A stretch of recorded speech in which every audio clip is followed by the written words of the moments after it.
arrête-toi un instant, parce que ce que tu es sur le point d'entendre n'est pas confortable, ce n'est pas doux, et ce n'est certainement pas ce que la plupart des gens veulent entendre. Mais c'est exactement ce que tu dois comprendre si tu veux vraiment changer ta vie. On t'a répété tellement de fois que le fait d'être célibataire est un problème, que tu as fini par le croire. Comme si c'était une étape inconfortable qu'il fallait rapidement surmonter, comme si c'était une erreur à corriger, comme si ta valeur dépendait de qui te choisit ou de qui reste à tes côtés. Mais voici la vérité, et fais attention, parce que cela change tout. Rester célibataire, à certains moments de ta vie, n'est pas seulement nécessaire, c'est la chose la plus intelligente, la plus puissante et la plus transformatrice que tu puisses faire. Réfléchis-y bien, sans filtre, sans mensonge, sans essayer de te convaincre toi-même. Combien de décisions as-tu prises depuis le calme et combien depuis la peur? Combien de fois as-tu choisi quelqu'un, non pas parce que tu le voulais vraiment, mais parce que tu ne voulais pas te sentir seul? Combien de fois es-tu resté dans une relation dont tu savais qu'elle n'était pas faite pour toi, juste pour ne pas repartir de zéro? Avant de continuer, si tu n'es pas encore abonné à ma chaîne YouTube, je t'invite à le faire dès maintenant. En t'abonnant, tu seras informé de toutes mes nouvelles vidéos, ce qui te permettra de ne rien manquer de contenu précieux. La plupart des gens ne sont pas amoureux. Ils sont distraits. Ils évitent quelque chose. Ils remplissent un vide qu'ils ne comprennent pas. Et le plus dangereux, c'est qu'ils ne s'en rendent même pas compte. Si tu as ressenti cette pression silencieuse, cette voix intérieure qui te dit que tu devrais avoir quelqu'un, que tu devrais être en couple, que quelque chose ne va pas chez toi parce que ce n'est pas encore le cas, alors ce message est pour toi. Parce que tu n'es pas brisé, tu n'es pas en retard, tu n'échoues pas dans la vie.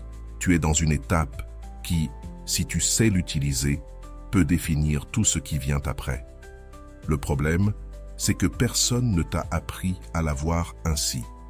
Personne ne t'a expliqué que la solitude n'est pas l'ennemi, c'est le miroir. C'est l'espace où se révèle tout ce que tu évites habituellement. C'est l'endroit où soit tu te perds complètement, soit tu te trouves réellement. C'est là qu'intervient quelque chose que peu de gens comprennent, mais qui change tout. Tout le monde n'est pas prêt pour une relation, même s'ils disent que si, même s'ils le souhaitent, même s'ils essaient encore et encore. Parce qu'être prêt à aimer n'a rien à voir avec trouver quelqu'un, mais avec qui tu es quand tu n'as personne. Et c'est une question inconfortable, parce qu'elle implique de te regarder sans distraction, sans validation extérieure, sans quelqu'un pour te dire que tout va bien. Cela implique d'affronter tes insécurités, tes schémas, tes blessures, tout ce que tu caches habituellement derrière une relation. Voici la partie révélatrice, celle que presque personne ne te dit. Il existe des signaux clairs, des schémas internes, des comportements qui indiquent que, dans cette phase de ta vie, être célibataire n'est pas un désavantage, c'est une nécessité.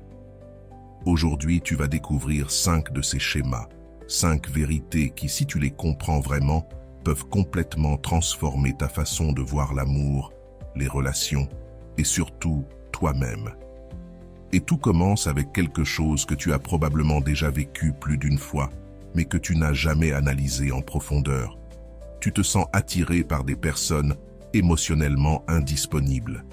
Imagine ceci avec clarté, parce que je sais que tu l'as vécu.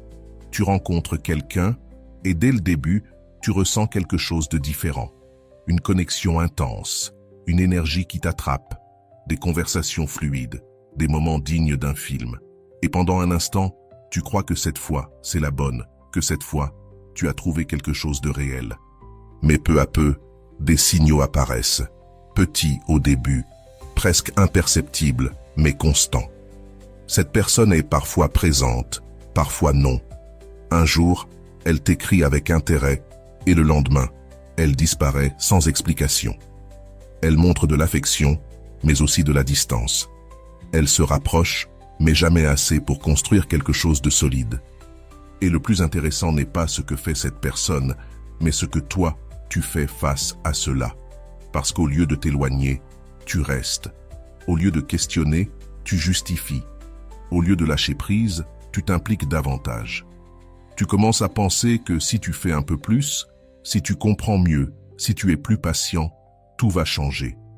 Tu te convaincs que le problème n'est pas la dynamique, mais que tu n'as pas encore fait assez. Et sans t'en rendre compte, tu entres dans un cycle où tu donnes plus que tu ne reçois, où tu attends plus que tu n'obtiens, où tu t'adaptes constamment à quelqu'un qui ne se choisit même pas lui-même, encore moins toi. Maintenant, arrête-toi et regarde cela de l'extérieur, sans émotion, sans excuse, sans auto-illusion. Ce n'est pas une coïncidence, ce n'est pas de la malchance, ce n'est pas que tu tombes toujours sur les mauvaises personnes.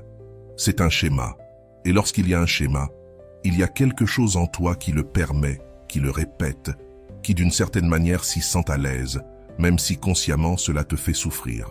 C'est là que l'interprétation devient profonde. Il ne s'agit pas de te blâmer, mais de te comprendre. Si tu es attiré par des personnes émotionnellement indisponibles, ce n'est pas parce que c'est ce que tu veux réellement, mais parce qu'une partie de toi n'est pas encore prête pour une connexion réelle, profonde et stable. C'est dur à entendre, mais c'est réel. Parce qu'une relation avec quelqu'un de disponible implique de l'exposition, de la vulnérabilité, d'être vu sans masque, de soutenir quelque chose de réel. Et cela fait plus peur que beaucoup ne veulent l'admettre. Il est beaucoup plus facile, même si cela ne semble pas évident, de rester dans une dynamique où il manque toujours quelque chose, où il y a toujours de l'incertitude, où rien ne se concrétise complètement. Parce que cela te maintient en mouvement, dans l'attente, dans une recherche constante. Et pendant que tu es occupé à essayer de faire fonctionner les choses avec quelqu'un qui ne peut pas te donner ce dont tu as besoin, tu évites de te poser la vraie question. Suis-je prêt à recevoir le type d'amour que je dis vouloir? Voici la révélation qui change tout.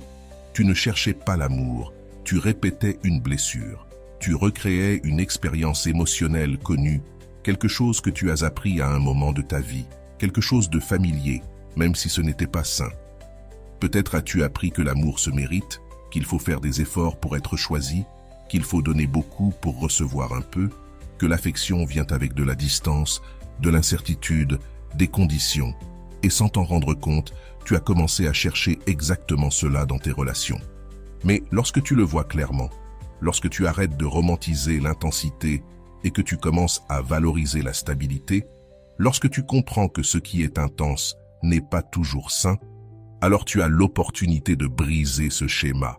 Et briser ce schéma ne commence pas en trouvant quelqu'un de différent. Cela commence en devenant quelqu'un qui n'accepte plus la même chose. C'est là que le célibat devient puissant. Parce qu'il te donne l'espace pour t'observer sans distraction, pour comprendre pourquoi tu choisis ce que tu choisis, pour remettre en question ce que tu considérais comme normal, pour reconstruire ta manière de te relier aux autres à la racine. Être seul, à ce stade, ce n'est pas perdre des opportunités. C'est arrêter de répéter des erreurs. C'est arrêter de te contenter de miettes émotionnelles. C'est arrêter de négocier ta valeur contre une attention intermittente. Alors, la prochaine fois que tu ressens cette attraction intense pour quelqu'un qui n'est pas disponible, au lieu de suivre ton impulsion automatique, arrête-toi et pose-toi honnêtement la question. Est-ce vraiment ce que je veux ou est-ce ce que j'ai appris à tolérer? Est-ce que je choisis depuis l'amour ou depuis le manque? Est-ce que je cherche à construire quelque chose de réel ou simplement à remplir un vide? Parce que voici la vérité que peu osent accepter. La manière dont tu aimes est directement liée à ce que tu crois mériter.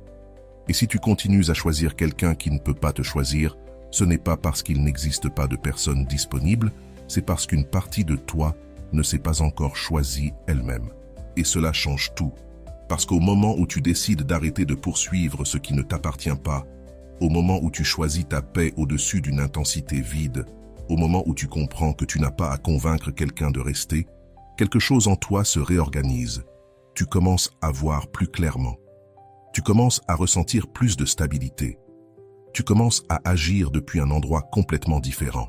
Et c'est précisément là que commence ta véritable transformation. Mais ce n'est que le début.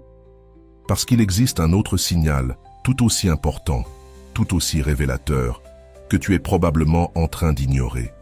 Et lorsque tu le comprendras, tu verras tes relations passées avec un regard totalement différent. Avant de continuer, fais quelque chose de très simple, mais très puissant. Quelque chose qui peut sembler petit, mais qui a un impact énorme sur la façon dont tu te relates à toi-même à partir de maintenant. Écris dans les commentaires un seul mot, je choisis. Écris-le avec intention, non pas comme un geste automatique, mais comme une déclaration interne, comme une décision consciente d'arrêter d'agir par inertie émotionnelle et de commencer à agir avec clarté. Continuons. Réfléchis-y bien, sans te presser, sans essayer de te justifier, sans tenter d'adapter la réponse à ce que tu aimerais qu'elle soit. Il y a quelque chose qui se produit plus souvent que tu ne l'imagines, quelque chose que la plupart des gens n'osent pas admettre parce que cela brise complètement le discours de « je veux quelque chose de sérieux » ou « je suis prêt à aimer ». Certaines personnes disent vouloir de la stabilité, de la paix, une relation saine, mais quand cela apparaît dans leur vie, quand cela cesse d'être une idée et devient une possibilité réelle, quelque chose en elles résiste.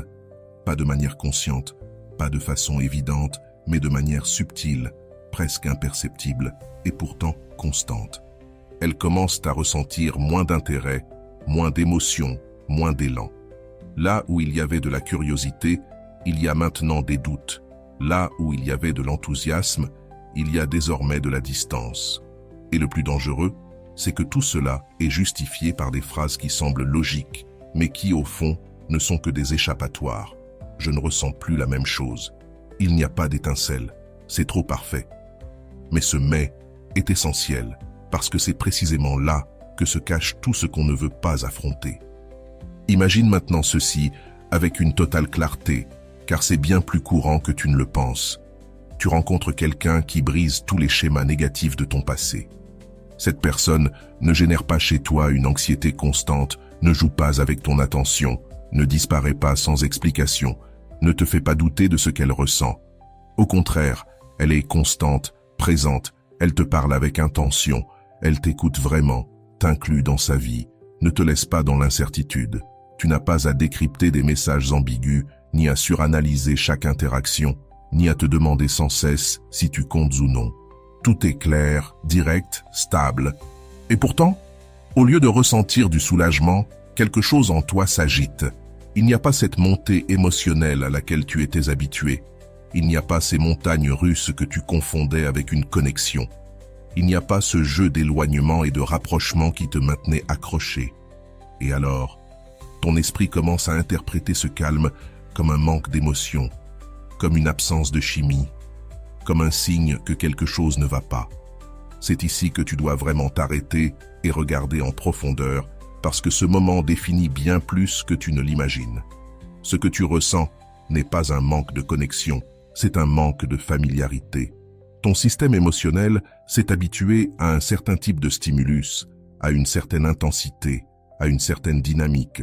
Il s'est habitué au chaos, à l'incertitude, au besoin de valider constamment ta place dans la vie de quelqu'un. Et quand tout cela disparaît, quand la relation ne t'oblige plus à être en alerte, quand tu n'as plus à lutter pour obtenir de l'attention, quand il n'y a plus ce doute qui maintenait ton esprit en activité, ton corps ne reconnaît pas cela comme de l'amour, mais comme quelque chose d'étrange. Et cela change tout, parce que tu réalises que tu n'évaluais pas la personne, tu réagissais à ce qu'elle ne te faisait pas ressentir. Elle ne te faisait pas ressentir d'anxiété, ni d'insécurité, ni cette urgence constante de prouver ta valeur. Et comme c'est ce que tu connaissais, comme c'est ce que ton esprit a appris à associer à l'amour, l'absence de ce schéma te donne une impression de vide, alors qu'il s'agit en réalité de stabilité. Réfléchis-y bien, car il y a ici une distinction qui peut transformer complètement ta vie émotionnelle. Les personnes qui ont grandi ou évolué dans des environnements où l'affection était inconsistante, où l'amour dépendait de comportements, où il fallait mériter l'attention, ou encore où la connexion était accompagnée de tensions, finissent souvent par internaliser une vision déformée de l'amour. Pour elles, aimer implique un effort constant, de l'incertitude, de l'intensité.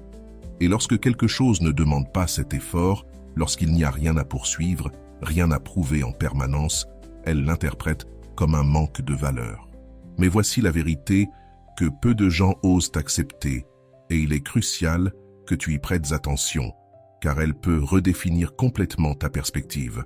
Ce n'est pas que tu ne veux pas d'une relation saine, c'est que tu ne sais pas encore la maintenir.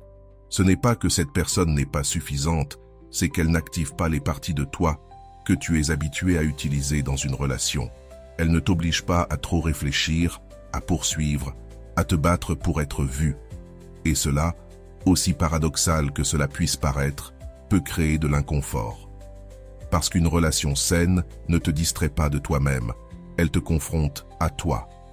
Elle ne te maintient pas occupé à essayer de comprendre l'autre, elle t'oblige à te regarder toi-même. Elle ne te donne pas de raison de douter, elle te donne des raisons de te responsabiliser. Et cela exige un niveau de maturité émotionnelle que beaucoup n'ont pas encore développé. Non pas parce qu'ils en sont incapables, mais parce qu'ils ne se sont jamais donné l'espace pour le faire. C'est là que le fait d'être célibataire cesse d'être un désavantage et devient un outil. Cela te permet d'observer ces schémas sans être piégé dedans. Cela te permet de comprendre pourquoi la stabilité te met mal à l'aise. Cela te permet de remettre en question pourquoi le sein ne t'enthousiasme pas comme tu l'imaginais. Être seul à ce stade n'est pas une pause dans ta vie. C'est une phase active de reconfiguration intérieure. C'est le moment de désapprendre ce qui t'a blessé et de construire une nouvelle manière de te relier aux autres, non pas basée sur le manque, mais sur la clarté. Et voici la partie la plus importante, celle qui détermine réellement si tu vas continuer à répéter les mêmes schémas ou commencer à changer. La prochaine fois que quelqu'un entre dans ta vie et ne te provoque pas de l'anxiété, mais de la tranquillité, ne te précipite pas pour l'écarter. Ne te dis pas automatiquement qu'il manque quelque chose.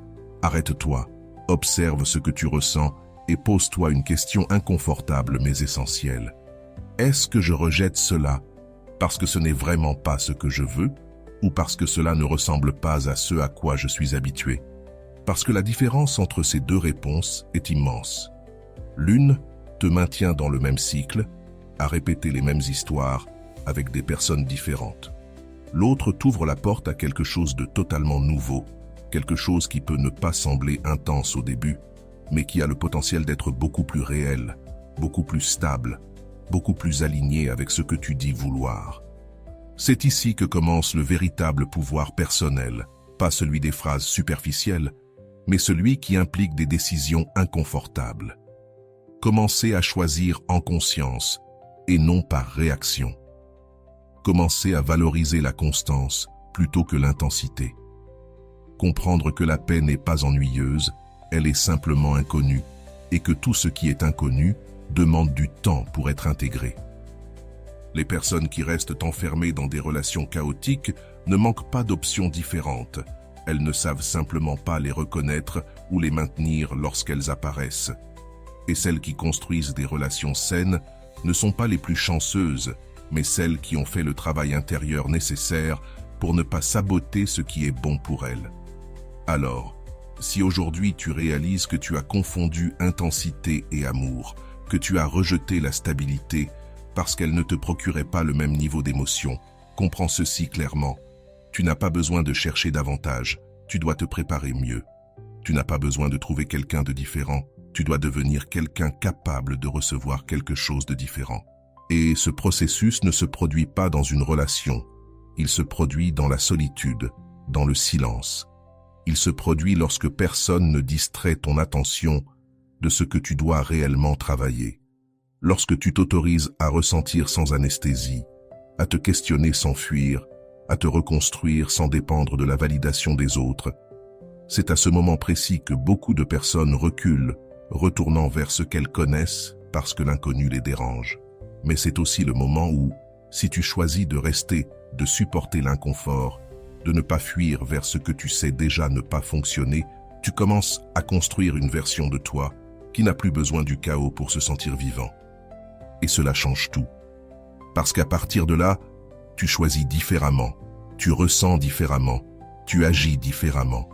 Tu cesses de poursuivre et tu commences à sélectionner. Tu arrêtes de te contenter et tu établis de véritables standards. Tu comprends que tout ce qui t'excite ne te convient pas forcément et que tout ce qui te convient ne t'excitera pas forcément au début. Mais il y a encore quelque chose de plus profond, quelque chose que beaucoup font sans s'en rendre compte et qui détruit toute possibilité de construire quelque chose de réel avant même que cela n'ait la chance de commencer. Cela n'a rien à voir avec la personne que tu choisis, ni avec ce que tu ressens, mais avec la manière dont tu réagis lorsque quelqu'un se rapproche vraiment de toi, lorsque quelqu'un commence à voir qui tu es réellement, lorsque la connexion cesse d'être superficielle pour devenir réelle. Et c'est là, précisément là, qu'apparaît un troisième schéma. L'un des plus silencieux, mais aussi l'un des plus destructeurs. Parce qu'il ne ressemble pas à un problème. Il ressemble à de la protection, à de la logique, voire à de l'intelligence émotionnelle. Mais en réalité, c'est une forme de sabotage qui te maintient exactement là où tu es. Alors arrête-toi un instant, car ce qui suit n'est pas confortable, mais profondément libérateur.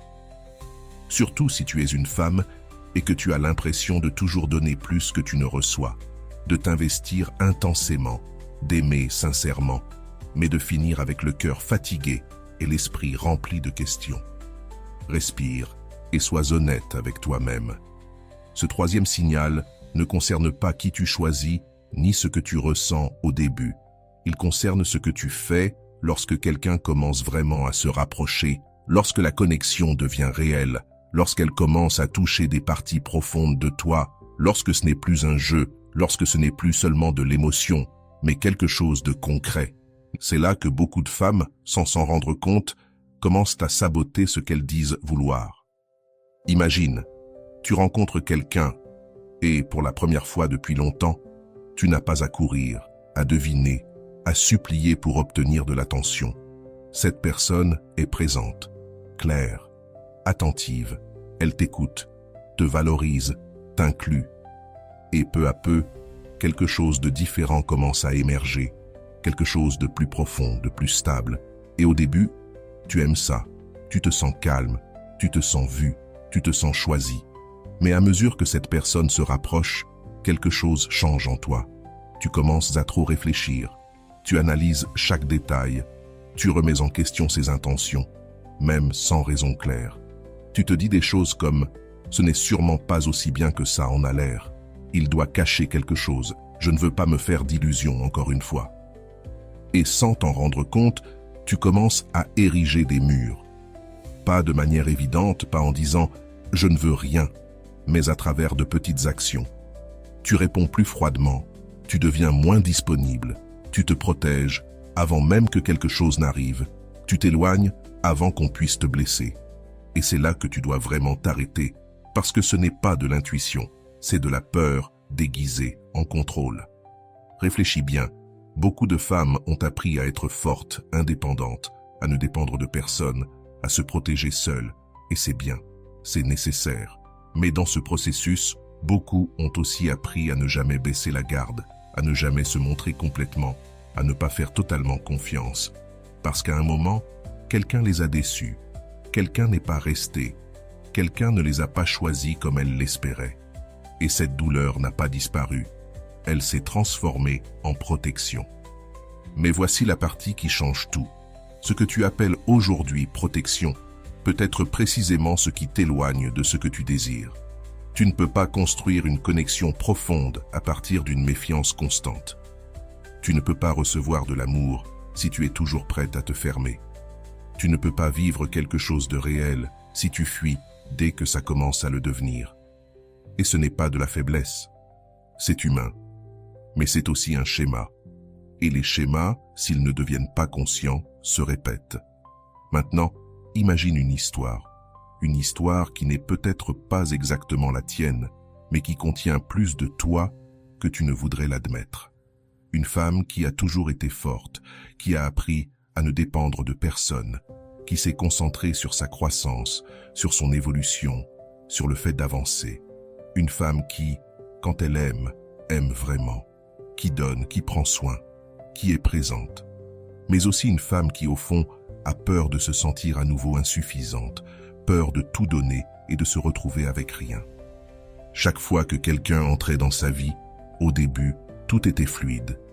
Mais quand ça devenait sérieux, quand l'autre personne s'investissait vraiment, quand elle voulait avancer, quand elle voulait quelque chose de stable, elle commençait à changer. Pas parce qu'elle ne le voulait pas, mais parce qu'une voix intérieure disait « Fais attention ». Et cette prudence devenait distance, froideur, autosabotage, jusqu'à ce que l'autre personne, confuse, finisse par s'éloigner. Et alors, elle confirmait ce qu'elle croyait déjà. Tu vois, personne ne reste. Mais la vérité était autre. Ce n'est pas que personne ne restait, c'est qu'elle ne permettait pas à quelqu'un de rester. Et voici la révélation la plus importante. Tu ne peux pas recevoir l'amour que tu désires si tu continues à réagir depuis une douleur que tu n'as pas guérie. Tu ne peux pas construire quelque chose de nouveau avec les mêmes défenses que tu as créées dans le passé. Tu ne peux pas demander une connexion et, en même temps, l'éviter. Et là, tout change.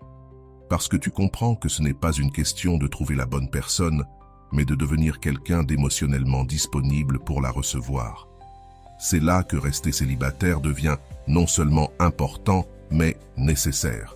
Parce que cela te donne l'espace pour baisser tes défenses sans pression extérieure, pour comprendre tes peurs sans avoir à les cacher, pour reconstruire ta confiance sans dépendre du fait que quelqu'un ne te déçoive pas. Être seul ici, ce n'est pas de la solitude, c'est une préparation. C'est apprendre à distinguer l'intuition de la peur.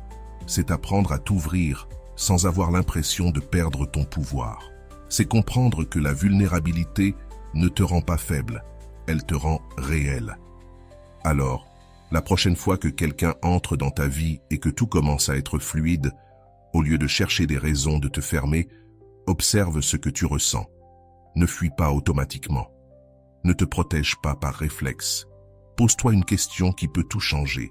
Est-ce que je réagis à ce qui se passe ou à ce qui m'est déjà arrivé? Parce que si tu réagis au passé, alors tu ne vis pas le présent. Et tu mérites de le vivre. Tu mérites de ressentir sans saboter avant même que ça commence.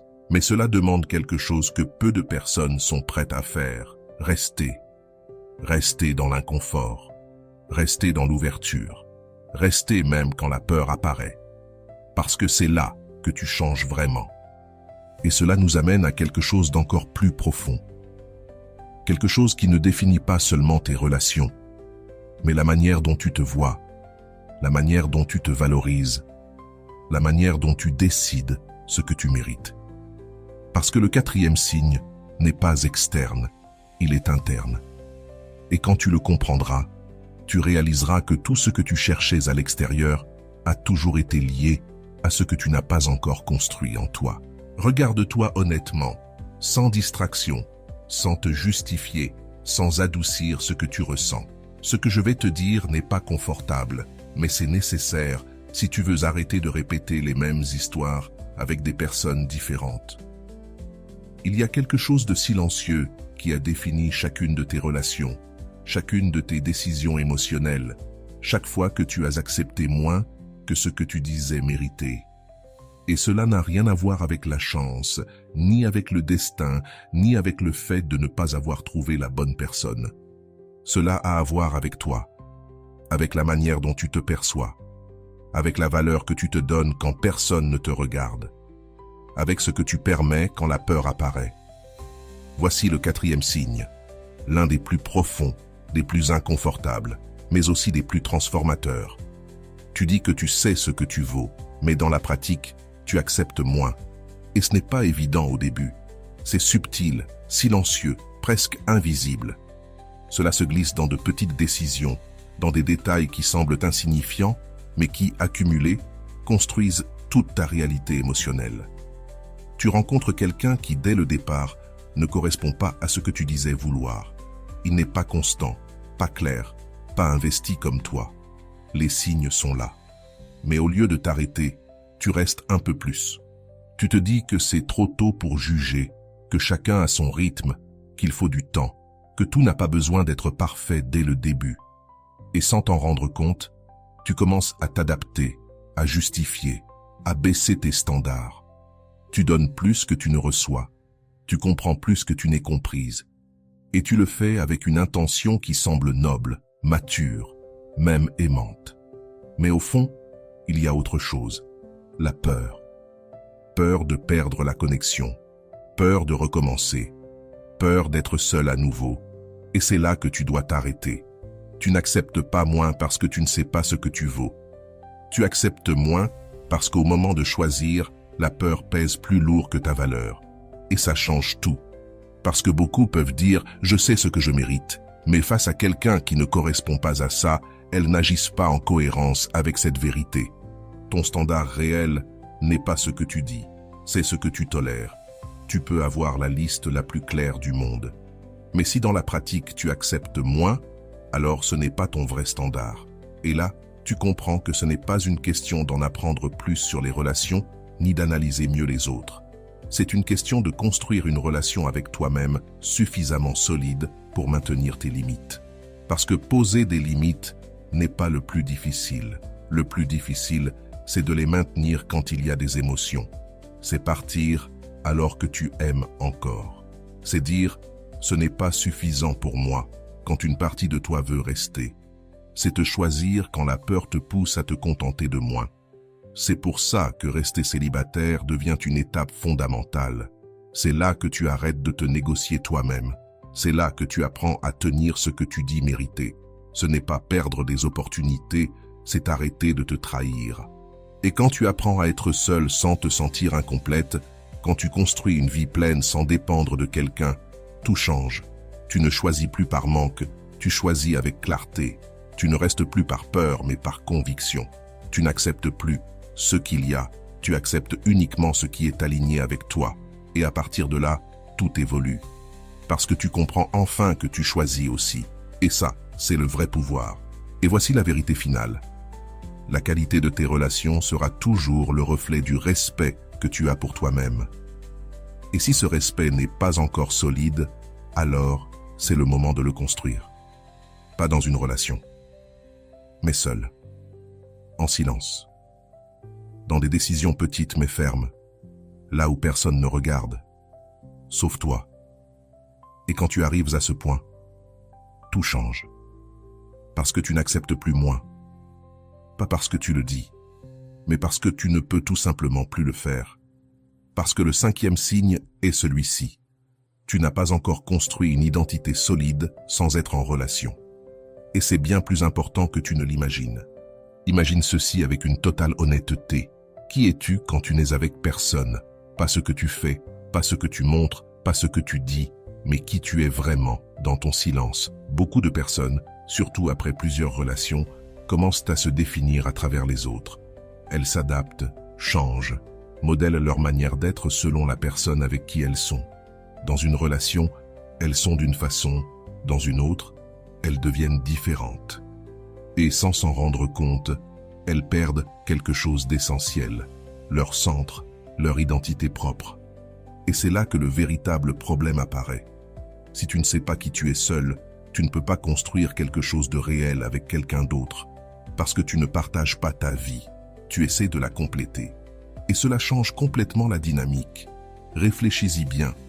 Les personnes qui n'ont pas construit une identité solide dans la solitude ont tendance à se perdre dans les relations, à prioriser l'autre avant elle-même, à s'adapter constamment pour maintenir le lien, à mettre de côté ce qu'elles veulent, ce qu'elles ressentent, ce dont elles ont besoin, simplement pour ne pas perdre quelqu'un. Et ça, ce n'est pas de l'amour, c'est de la dépendance émotionnelle. Et voici la vérité que peu de gens acceptent. Tu ne peux pas construire une relation saine si tu as besoin de l'autre pour te sentir complet. Tu ne peux pas aimer depuis l'abondance si tu agis depuis le manque. Tu ne peux pas faire de bons choix si tu as peur d'être seul. Et cela ne se résout pas en trouvant quelqu'un. Cela se résout en te trouvant toi-même. C'est là que rester célibataire devient l'une des étapes les plus puissantes de ta vie. Parce que c'est le moment où tu te construis sans interférence, où tu découvres ce que tu aimes sans t'adapter à qui que ce soit, où tu prends des décisions sans chercher l'approbation, où tu définis ta vie sans dépendre de quelqu'un d'autre. C'est le moment où tu arrêtes d'être une version malléable de toi-même et tu deviens quelqu'un de solide, quelqu'un qui ne négocie pas son essence, quelqu'un qui n'a pas besoin, mais qui choisit.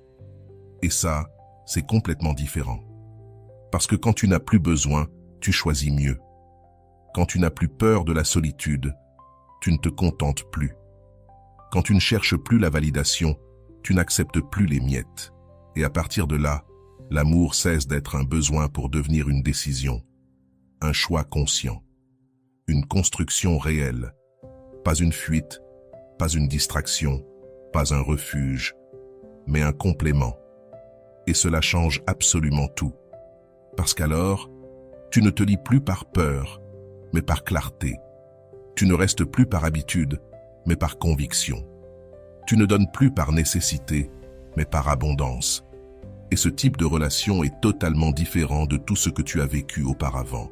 Mais tout commence ici, à cet instant, dans cette décision. Arrêtez de fuir la solitude et commencez à l'utiliser. Arrête de la voir comme un vide et commence à la voir comme une opportunité.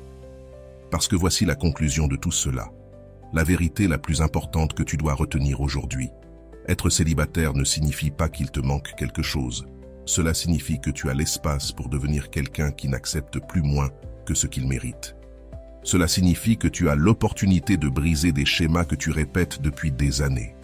Cela signifie que tu peux construire une vie tellement solide que toute relation future sera un choix et non un besoin. Et quand tu comprends cela, tu arrêtes de courir, tu arrêtes de forcer, tu arrêtes de te contenter et tu commences à vivre différemment. Maintenant, je veux que tu fasses quelque chose avec moi. Va dans les commentaires et écris cette phrase. Je me choisis en premier. Pas comme une tendance, pas comme quelque chose de joli, mais comme une décision réelle. Et si ce message t'a fait réfléchir, si tu as senti que quelque chose en toi s'est réveillé, alors partage-le avec quelqu'un qui en a besoin. Parce qu'il y a beaucoup de personnes qui vivent en pilote automatique en répétant des schémas qu'elles n'ont jamais remis en question. Et si tu veux continuer à travailler sur toi, à comprendre ton esprit, tes émotions, tes relations, abonne-toi maintenant. Parce que ce n'est que le début. Ici, on ne vient pas se distraire. On vient se transformer. Et souviens-toi toujours de ceci. Tu n'es pas en retard. Tu n'es pas perdu. Tu n'es pas incomplet. Tu es en train de te construire. Et ce processus, si tu le fais bien, peut changer toute ta vie. On se voit dans la prochaine vidéo.